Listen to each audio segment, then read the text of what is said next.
This is Dolynny TV, ladies and gentlemen. Good afternoon, and welcome back to another edition of Edmonton Oilers discussion here on the channel. Our first upload of the day here on Sunday, and of course we've been waiting patiently for that GM meeting, that Board of Governors meeting, whatever we're actually waiting for today to wrap up and get us some real news going. Well, we've been waiting on that all morning. Still nothing confirmed yet.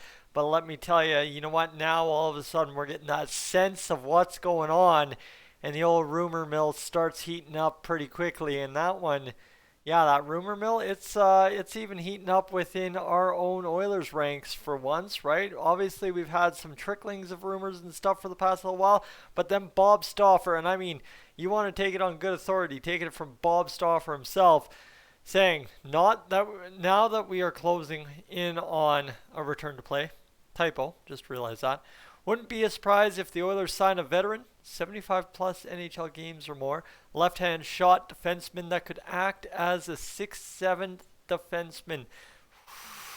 Oh yeah, alright, so that's where it gets really fun, because right on the left side we're a little bit thinner than we are traditionally, because we are missing Oscar Klefbom likely for the entire season.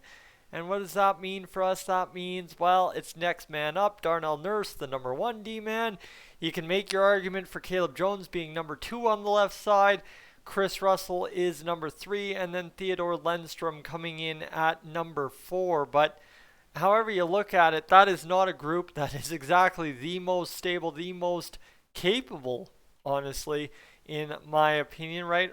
Obviously, we'd love to have somebody that's going to munch minutes and be effective, even though, honestly, Oscar Klefbom, in my opinion, isn't fully what we crack him up to be. But Darnell Nurse, Klefbom out, you've got Chris Russell on the left-hand side, and Caleb Jones, that's who's on the NHL roster now. You go down to the minors, well, you've got Theodore Lundstrom, who's a left-hand shot D. Sam Rukov's not going to be around to help.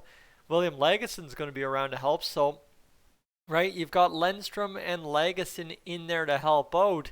So yeah, sure, okay, good and dandy, but right is what are you going to do fully? And I mean, with what is it, like 36 or 39 guys able to come to camp. We'll get all those details from Ken Holland hopefully here today. But here's the thing, right, is we don't have anyone outside of our top 3 D-men that are going to come in with NHL experience to a good degree, right? A full season, not a William Lagesson 8 or 9 games type scenario. No, come in with at least 75 plus games and make an impact. So that's where we have to go with Bob Stauffer throwing this rumor our way that it wouldn't be surprising. And I mean, when Bob Stauffer says something wouldn't be surprising, it's more than likely going to happen. So it's just a matter of when.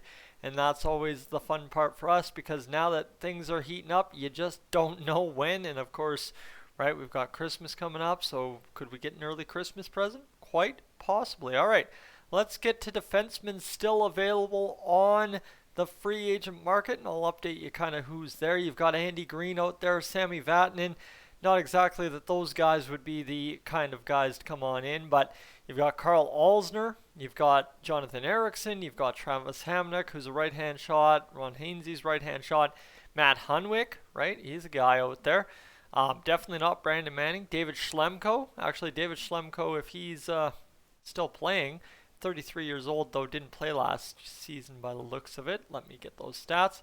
Yeah, didn't play last season, ended up playing last with the Montreal Canadiens. But you've got potentially a Mirko Mueller, who's out there with no qualifying offer from the New Jersey Devils. He's unsigned.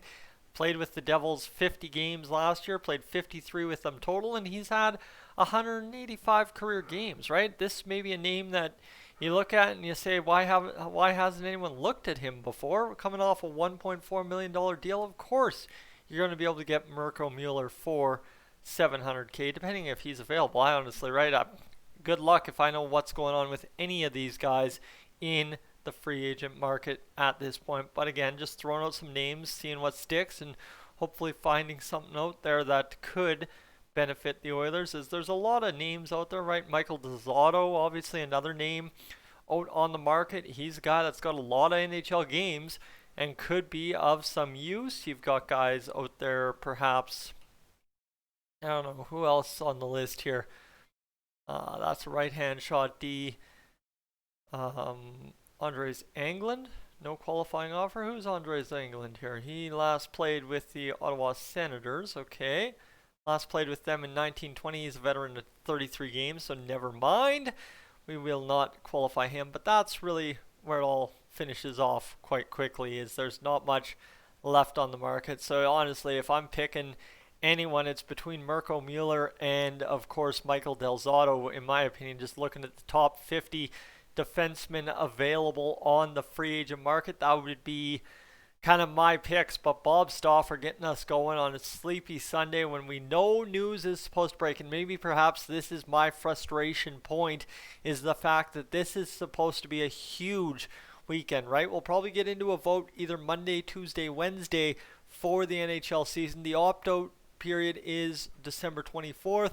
So obviously we have to have a vote before then. The Board of Governors, the NHL GMs, they're all meeting today.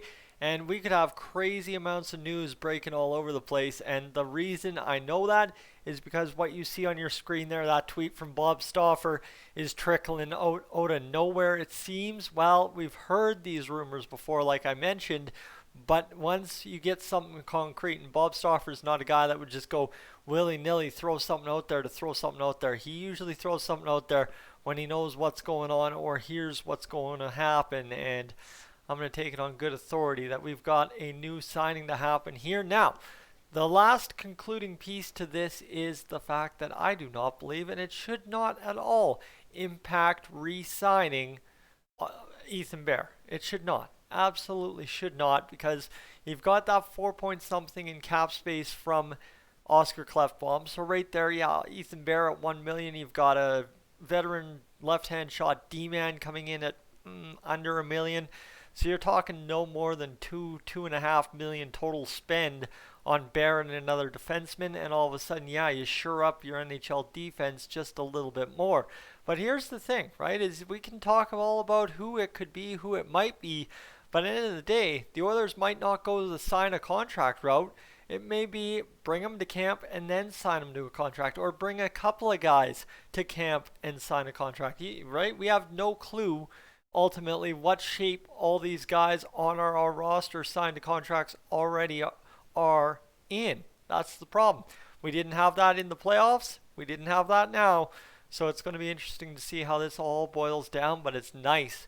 Oh, let me tell you, it is very nice to finally once again see some NHL rumors coming out, and specifically an Edmonton Oilers rumor coming out. How good does that feel 5 days before Christmas? Ladies and gentlemen, I'm Tyson. This is Dolynny TV. I got some stuff to do before I can really get ripping Oilers news up today. So before it breaks, I got to get this video done, and I got to get on my way to getting some household chores done, and then we can talk all day if I want. Ladies and gentlemen, Tyson, Dolynny TV. Click one of the 4 videos. Sure, you've missed something. I'm up on out of here.